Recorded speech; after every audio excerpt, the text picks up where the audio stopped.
जय हिंद दोस्तों, Vande Mataram. Madras high court ने एक ऐतिहासिक फैसला सुना करके कहर बरपा दिया है, जिसने राहुल गांधी और उनके सहयोगी स्टालिन के सनातन धर्म को उखाड़ फेंकने के सपनों को चूर चूर कर दिया है। कोर्ट ने दोस्तों स्पष्ट तौर पर कहा है कि श्रीमद् भगवद गीता कोई भी धार्मिक ग्रंथ नहीं, बल्कि एक सेक्युलर और नैतिक विज्ञान की किताब है जो भारतीय सभ्यता का अभिन्न हिस्सा है। यह फैसला आर्ष विद्या परंपरा ट्रस्ट के मामले में आया है, जहां पर केंद्र की मोदी सरकार ने FCRA पंजीकरण को अस्वीकार कर दिया था। लेकिन दोस्तों हाई कोर्ट ने इसे रद्द करते हुए कहा कि वेदांत, संस्कृत और योग जैसी शिक्षाएं धार्मिक नहीं बल्कि सार्वभौमिक हैं। यह फैसला न सिर्फ सनातन संस्कृति की जीत है, बल्कि कांग्रेस पार्टी और राहुल गांधी जैसे नेताओं की सनातन विरोधी राजनीति की पोल भी खोलता है। राहुल गांधी दोस्तों जो खुद को सेक्युलरिज्म का ठेकेदार बताते हैं, लेकिन सनातन धर्म को जड़ से मिटाने की साजिश भी रचते हैं। अब क्या जवाब देंगे इस पर? यह फैसला उनके दोहरे चरित्र को बेनकाब करता है। जहां एक तरफ वो भारत जोड़ो की बात करते हैं, वहीं सनातन को तोड़ने की कोशिश में लगे रहते हैं। आइए दोस्तों इस फैसले की गहराई को समझते हैं और जानते हैं कि कैसे मद्रास हाई कोर्ट के इस बड़े फैसले ने सनातन विरोधी गैंग के कहीं ना कहीं होश फाख्ता कर दिए हैं। आर्ष विद्या परंपरा ट्रस्ट साल 2017 में स्थापित हुआ था, जो वेदांत, संस्कृत, योग सिखाता है और प्राचीन पांडुलिपियों का संरक्षण करता है। साल 2021 में FCRA के लिए आवेदन किया, लेकिन केंद्र ने 2025 में यानी कि इसी साल उसको अस्वीकार कर दिया। हाई कोर्ट ने दोस्तों इसे गलत ठहराते हुए इलाहाबाद हाई कोर्ट के साल 2007 और 2014 के फैसलों का हवाला दिया, जहां पर गीता को राष्ट्रीय ग्रंथ माना गया और स्वतंत्रता संग्राम में की भूमिका भी बताई गई। कोर्ट ने संविधान के अनुच्छेद 51A और 51F का जिक्र किया, जो स्वतंत्रता संग्राम की प्रेरणा और सांस्कृतिक धरोहर के संरक्षण की बात करते हैं। यहां तक कि अमेरिकी अदालत के फैसले का उल्लेख है, जहां पर योग को धर्मनिरपेक्ष बताया गया है। योग को धर्म के लेंस से देखना अनुचित है। कोर्ट ने कहा कि यह फैसला साबित करता है कि सनातन ज्ञान सार्वभौमिक है, न कि किसी मजहब से बंधा हुआ। लेकिन दोस्तों राहुल गांधी और कांग्रेस पार्टी जैसे जो लोग हैं, इसे धार्मिक बताकर के बदनाम करने की कोशिश करते हैं। क्यों? क्योंकि सनातन की मजबूती उनके वोट बैंक की राजनीति को कमजोर करती है। राहुल गांधी की सनातन विरोधी सोच का सबसे बड़ा उदाहरण है शिवराज पाटिल का बयान। कांग्रेस पार्टी के वरिष्ठ नेता शिवराज पाटिल ने दोस्तों कहा था कि गीता में श्री कृष्ण अर्जुन को जिहाद की बात सिखाते हैं। आप लोग समझिए, कांग्रेस पार्टी के इस नेता की इस मानसिकता को समझिए। वो कह रहा है कि गीता में श्री कृष्ण अर्जुन को जिहाद की बात सिखाते हैं। यह गांधी परिवार की सोच को दर्शाता है।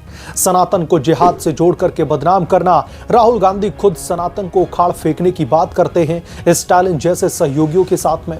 स्टालिन जो खुद सनातन धर्म को उखाड़ फेंकने का ऐलान कर चुके हैं, और राहुल गांधी वो चुपचाप उन्हें समर्थन देते हैं। तमिलनाडु में DMK सरकार मंदिरों में दीप जलाने की अनुमति नहीं देती, हाई कोर्ट के आदेश की भी अनदेखी करती है। संविधान के झंडे बरदार कांग्रेस पार्टी वाले चुप क्यों हैं इस पर? क्योंकि ये उनकी राजनीति का हिस्सा है।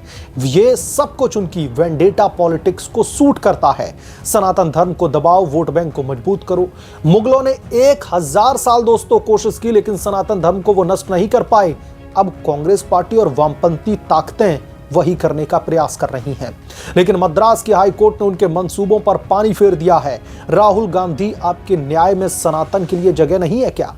आपकी मोहब्बत की दुकान सिर्फ चुनावी जुमला है क्या, जहां पर सनातन से नफरत बेची जाती है? कांग्रेस पार्टी की दोस्तों ये सनातन विरोधी राजनीति सिर्फ तमिलनाडु तक सीमित नहीं है। देखिए कर्नाटका, जहां पर कांग्रेस की सरकार है, सितंबर 2024 के महीने में कर्नाटक हाईकोर्ट ने एक फैसला दिया कि भारत माता की जय नफरत फैलाने वाला नारा नहीं है। यह फैसला हाल ही में वायरल हुआ क्योंकि कर्नाटका विधानसभा ने नफरत अपराध पर बिल पास किया था, जिसमें 7 साल की सजा का प्रावधान किया गया था। बिल धार्मिक, जाति, समुदाय आधार पर नफरत फैलाने को अपराध मानता है, लेकिन कांग्रेस पार्टी इसे कैसे इस्तेमाल कर रही है? उल्लाल में 9 जून को प्रधानमंत्री मोदी के शपथ ग्रहण के बाद में भारत माता की जय लगाने पर हमला किया गया। 25 लोगों ने कहा कि यह सीधे तौर पर गलत है और FIR भी दर्ज की गई। काउंटर FIR में धार्मिक एनिमिटी का आरोप लगा दिया गया। जस्टिस M नागा प्रसन्ना ने FIR रद्द की। कहा कि भारत माता की जय नफरत नहीं है। भारत माता की जय का नारा लगाना नफरत कैसे हो सकता है? यह कांग्रेस पार्टी के शासित राज्य की सच्चाई है। राष्ट्रभक्ति को नफरत बता करके दबाना। राहुल गांधी जो संसद में संविधान की किताबें लहराते फिरते हैं, अपने पॉलिटिकल मंचों से वो लाल किताब लेकर के लहराते हुए दिखाई देते हैं। क्या यह संविधान का अपमान नहीं? आपकी सरकारें लोकतंत्र और अभिव्यक्ति की आजादी के खतरे में डाल रही है। यूपीए काल में दंगे कानून लाया गया जहां हिंदुओं को दोषी माना जाता था। बीजेपी ने विरोध किया, लेकिन कांग्रेस पार्टी की सोच वही है, बहुसंख्यकों को दबाओ, अल्पसंख्यकों को लुभाओ। राहुल गांधी की फ्लॉप राजनीति दोस्तों यहां पर साफ दिखती है। वो भारत जोड़ो न्याय यात्रा तो निकालते हैं, लेकिन सनातन को तोड़ने में लगे रहते हैं। ये किस तरीके की राजनीति राहुल गांधी कर रहे हैं? और मद्रास हाई कोर्ट का ये फैसला इन लोगों के मुंह पर जोरदार तमाचा है। साल 2019 में अमेठी से हारे, वायनाड से जीते, लेकिन क्या किया? सिर्फ विवादास्पद बयान। अमेरिका जाकर के भारत को बदनाम करते हैं, ईवीएम पर बेबुनियाद आरोप लगाते हैं और अब सनातन पर हमला करने की कोशिश। स्टालिन जैसे सहयोगियों के साथ में मिलकर के सनातन को मिटाने का सपना देखते हैं, लेकिन कोर्ट ने दोस्तों सब कुछ चूर चूर कर दिया। यानी कि जो इनके नापाक मंसूबे थे, मद्रास की हाई कोर्ट ने ये फैसला सुनाकर, ये टिप्पणी करके इनके इन तमाम नापाक मंसूबों को चूर चूर कर दिया है। कांग्रेस पार्टी की संगठनात्मक कमजोरी, आंतरिक कलह और झूठे वादे पार्टी को खोखला कर रहे हैं। कर्नाटक में सिविक पोल्स में हार, राजस्थान और छत्तीसगढ़ में पतन, सब कुछ राहुल गांधी की नेतृत्वहीनता का नतीजा है। वो विदेश यात्राओं में व्यस्त हैं, देश में चुनाव हारते हैं, सनातन विरोधी बयान देकर के हिंदू वोट बैंक को खो देते हैं, फिर सेक्युलर बनकर के अल्पसंख्यक वोट मांगते हैं। ये दोहरा चरित्र कब तक चलेगा? जनता अब जाग चुकी है। सनातन की रक्षा करने वालों को वोट देगी, न कि मिटाने वालों को। यह फैसला राष्ट्रीय राजनीति के लिए एक बहुत बड़ा संकेत है। मद्रास की हाई कोर्ट ने साबित कर दिया है कि सनातन भारतीयता का मूल है, ना कि कोई मजहबी बंधन। राहुल गांधी और कांग्रेस पार्टी को अब आत्मचिंतन करने की जरूरत है कि क्या वो वाकई में भारत के हितैषी हैं या सिर्फ परिवारवाद और वोट बैंक की राजनीति में उलझे रहते हैं।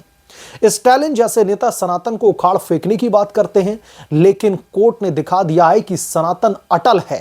कांग्रेस पार्टी की दोस्तों चुप्पी बताती है कि वो संविधान की रक्षा नहीं, बल्कि अपनी सत्ता की रक्षा करने में लगे हुए हैं। तमिलनाडु में मंदिरों पर अत्याचार, कर्नाटक में राष्ट्रभक्ति पर हमला, यह कांग्रेस पार्टी की असली तस्वीर नहीं तो और फिर क्या है?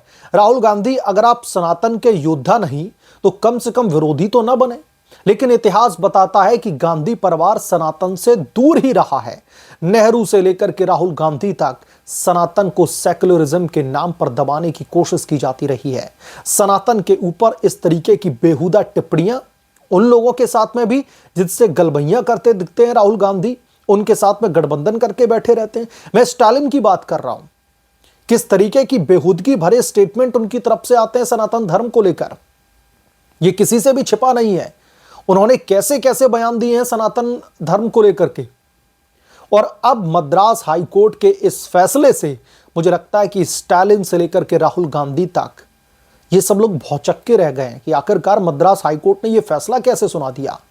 भगवत गीता पर इतनी बड़ी टिप्पणी कैसे कर दी मद्रास हाई कोर्ट ने? इनकी तो जो राजनीतिक दुकान है उसको पूरा ताला लगाने का काम कर दिया है कोर्ट की तरफ से। तो कोर्ट के इस बड़े आदेश के बाद में अब देश की राजनीति में एक बार फिर से सनातन विरोधी नाक रगड़ने के लिए मजबूर होते दिख रहे हैं।